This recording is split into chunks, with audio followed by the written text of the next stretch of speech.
Hello friends, welcome to my YouTube channel. इस video में बात करने वाले हैं कि अगर आप भी ड्रीम इलेवन में ये जानना चाहते हैं कि ड्रीम इलेवन में जो रैंकिंग करता है, जैसे रैंक 1, रैंक 2, रैंक 3, ये सब जो आता है वो पॉइंट्स की मदद से आता है। तो अगर आप जानना चाहते हैं कि ड्रीम इलेवन में पॉइंट्स किस तरह से मिलता है कि एक रन मारने पर या एक विकेट लेने पर या कैच लेने पर कितना पॉइंट्स मिला है, तो इस तरह से पॉइंट्स मिलने के बाद ही ड्रीम इलेवन में रैंकिंग करता है। तो यहाँ पे मैं पूरी डिटेल के साथ बताने वाला हूँ कि किस तरह से पॉइंट्स मिलता है। तो यहाँ पे सबसे पहले मैं बात कर लेता हूँ बैटिंग पॉइंट्स के बारे में। तो यहाँ पे सब अगर कोई प्लेयर अगर कोई बैट्समैन एक रन मारता है तो आपको 1 पॉइंट्स दिया जाता है। अगर कोई प्लेयर चौका मारता है तो वहाँ पे आपको 5 पॉइंट्स मिलेगा, यानी कि 4 रन मारने का चार चार पॉइंट्स हो गया और एक बोनस मिलेगा, आपको 5 पॉइंट्स मिल जाएगा।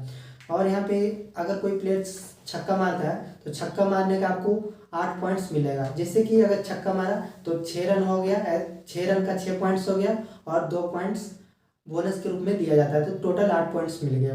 और यहाँ पे अगर कोई प्लेयर 30 रन मारता है, 30 रन मारने के बाद आउट होता है, तो वहाँ पे 30 रन मारने के बाद जितना पॉइंट्स आपको बनता है उसमें से आपको 4 प्लस पॉइंट्स और मिल जाएगा, जिसको आप बोनस के तौर पर ले सकते हैं।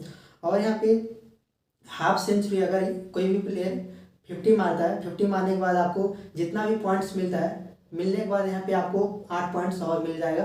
और यहाँ पे मैं बात कर रहा था, अगर कोई प्लेयर सेंचुरी यानी शतक मारता है तो यहाँ पे आपको शतक मारने के बाद जितना आपको पॉइंट्स बनता है उसमें 16 पॉइंट्स और यहाँ पे जुड़ जाएगा। तो यहाँ पे इस तरह से यहाँ पे बैटिंग पॉइंट्स हो गया। और यहाँ पे मैं बात कर लेता हूँ बॉलिंग पॉइंट्स।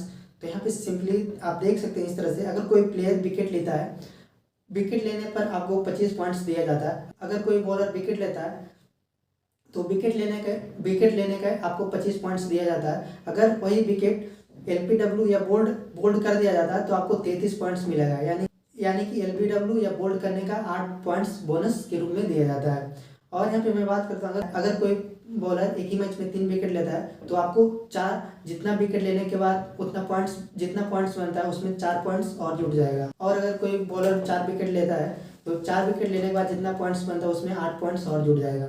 और यहाँ पे अगर कोई बॉलर 5 विकेट लेता है तो 5 विकेट लेने के बाद जितना पॉइंट्स बनता है उसमें 16 पॉइंट्स और जुड़ जाएगा।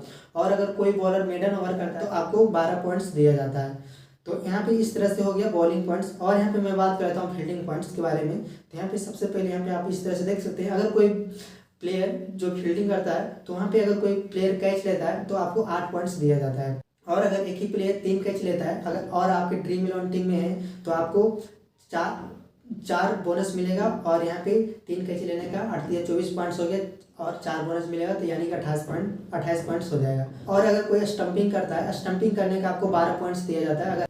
अगर आपके ड्रीम इलेवन टीम में विकेट कीपर शामिल है और अगर वो विकेट कीपर आप स्टंपिंग करता है तो वहाँ पे 12 पॉइंट्स दिया जाता है। अगर रन आउट जो करता है, रन डायरेक्ट हिट करके करता है तो आप 12 पॉइंट्स दिया जाता है। और run out not a direct hit, यानी कि 2 प्लेयर मिलके जो करता है तो यहाँ पे 6 पॉइंट्स दिया जाता है। अब मैं बात कर लेता हूँ कुछ अदर पॉइंट्स है, यहाँ पे मैं बात कर लेता हूँ। तो यहाँ पे अगर कोई प्लेयर, जिस प्लेयर को आप कैप्टन और वाइस कैप्टन बनाएंगे, तो जिस प्लेयर को कैप्टन आप बनाएंगे जितना भी वो प्लेयर पॉइंट्स देगा, जैसे कि मान लेते हैं 100 पॉइंट्स देता है, 80 पॉइंट्स देता है, तो इस तरह से आपको पॉइंट्स देता है। तो अगर आप उसको कैप्टन बनाएंगे तो 100 का 200 पॉइंट्स मिलेगा, 80 का 160 पॉइंट्स मिलेगा, इस तरह से दोगुना पॉइंट्स मिलेगा। और अगर कोई भी प्लेयर को आप वाइस कैप्टन बनाते हैं तो आपको 1.5 गुना पॉइंट्स मिलता है। तो यानी कि आपको अगर कोई प्लेयर आपको 50 पॉइंट्स दे रहा है, अगर आप उसको वाइस कैप्टन बनाए तो यहाँ पे आपको 75 पॉइंट सीधे मिलेगा। अगर आपको वाइस कैप्टन 100 पॉइंट्स देता है तो अगर आप उसे वीसी बनाए हैं तो आपको 150 पॉइंट्स मिलेंगे। और यहाँ पे जब मैच स्टार्ट होता है तो मैच स्टार्ट होने के बाद आप देखते होंगे कि 4 पॉइंट सभी प्लेयर को दिया जाता है। और यहाँ पे मैं इकोनॉमी रेट पॉइंट्स के बारे में बात कर लेता हूँ, ये भी काफ़ी इंपॉर्टेंट होता है। तो यहाँ पे इस तरह से आप देख सकते हैं, अगर कोई बॉलर जो है अगर 5 रन पर ओवर देता है तो यहाँ पे आपको 6 पॉइंट्स दिया जाता है। और अगर कोई भी बॉलर 5 से लेकर 5.99 रन पर ओवर देता है तो आपको 4 पॉइंट्स दिया जाता है। और अगर कोई प्लेयर 6 रन से 7 रन पर ओवर देता है तो यहाँ पे आपको 2 पॉइंट्स दिया जाता है। और अगर कोई भी बॉलर 10 से 11 रन पर ओवर देता है तो यहाँ पे आपको -2 पॉइंट्स हो जाएगा, यानी कि उसका जो पॉइंट्स है आपका कट जाएगा अगर वो बॉलर आपके टीम में होगा तो। और अगर कोई बॉलर 11.01 से लेकर 12 ओवर के बीच में, अगर कोई 12 रन पर ओवर के बीच में कोई बॉलर देता है तो आपको -4 पॉइंट्स मिलेगा।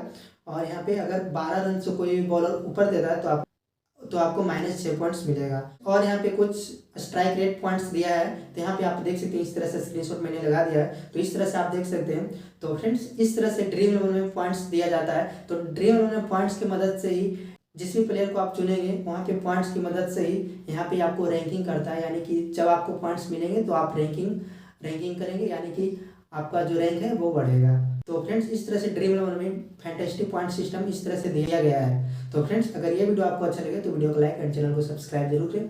Thanks for watching this video.